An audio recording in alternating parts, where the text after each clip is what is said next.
ये जो क्वेश्चन है डबल इंटीग्रेशन का, ये आईआईटी जैम 2017 में आया था मैथमेटिक्स के क्वेश्चन पेपर में। बहुत ही सिंपल क्वेश्चन है और हमें इसका वैल्यू फाइंड आउट करना है। ये जो डबल इंटीग्रल हमें गिवन है, एमसीक्यू बेस्ड क्वेश्चन है। तो क्वेश्चन नंबर ये 6 था 2017 में। तो ये क्वेश्चन को हमें सॉल्व करना है। तो सबसे पहले जो भी लिमिट होती है उससे हम जो उसका रीजन होता है, रीजन ऑफ इंटीग्रेशन, वो सबसे पहले हम देख लेते हैं कि आखिर क्या है।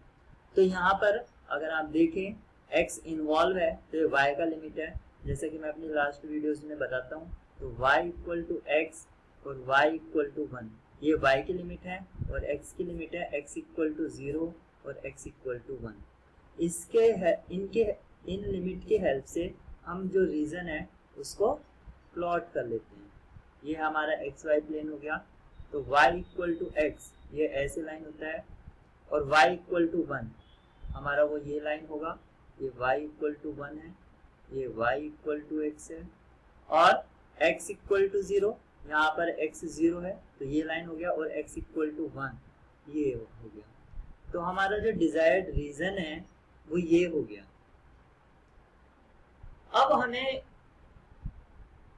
ये जो क्वेश्चन है इसको सॉल्व करना है, इस वाले क्वेश्चन को सॉल्व करना है। अब y स्क्वायर को अगर मैं z बोल दूं तो ये कॉम्प्लिकेटेड हो जाएगा थोड़ा। क्यों कॉम्प्लिकेटेड हो जाएगा? क्योंकि जब मैं मानूंगा let y square equal to z तो 2y dy equal to dz हो जाएगा। यानी कि हमें जो यहाँ पर इंटीग्रांड है उसमें y अवेलेबल नहीं है।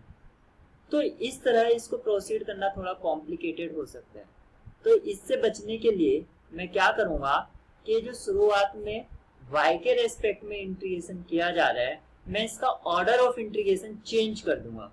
तो ऑर्डर ऑफ इंटीग्रेशन जब मैं चेंज कर दूंगा तो मैं पहले x के रेस्पेक्ट में करूंगा और जब मैं x के रेस्पेक्ट में करूंगा तो मैं इसको ट्रीट करूंगा एज ए कांस्टेंट। तो मैं अब क्या करने वाला हूं कि मैं अब जो न्यू लिमिट्स हैं ऑर्डर ऑफ चेंज के लिए मैं वो देख लेता हूँ। तो मेरी x का जो वैल्यू है, x मेरा वेरी करेगा, वो करेगा 0 से y तक, यानी कि यहाँ से लेकर इस लाइन तक वेरी करेगा। तो यहाँ पर x इक्वल टू 0 है और यहाँ पर x इक्वल टू y है। तो मेरी जो न्यू लिमिट्स होंगी x equal to 0 to x equal to y और करस्पॉन्डिंग y की लिमिट्स क्या होंगी, ये 0 से लेके कहाँ तक जा रहा है 1 तक। तो y इक्वल टू 0 टू 1। तो अब जो मेरा क्वेश्चन है वो कुछ इस तरह से ट्रांसलेट हो जाएगा।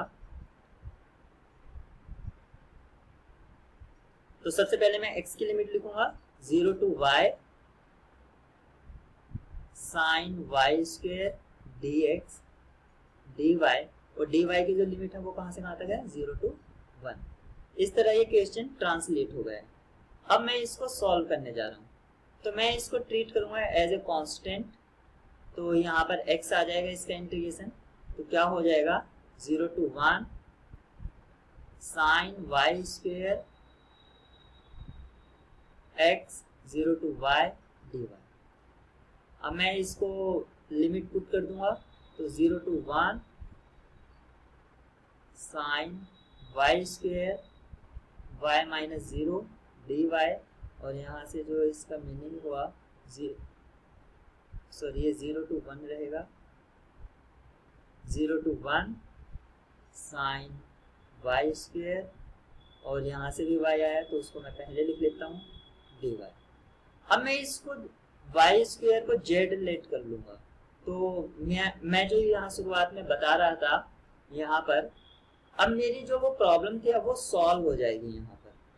तो मैं क्या करूँगा, ये जो यहाँ पर आया था ये जो 2 ये तो नीचे आ जाएगा, यानी कि इसका मीनिंग हो जाएगा 1/2।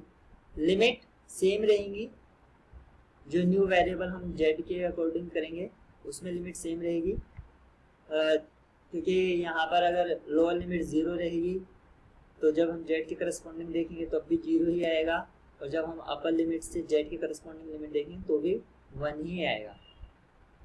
तो ये मेरा क्या हो जाएगा साइन जेड डी जेड। तो यहाँ पर ये क्या हो जाएगा कि साइन का क्या होगा, इंटीग्रेशन कॉस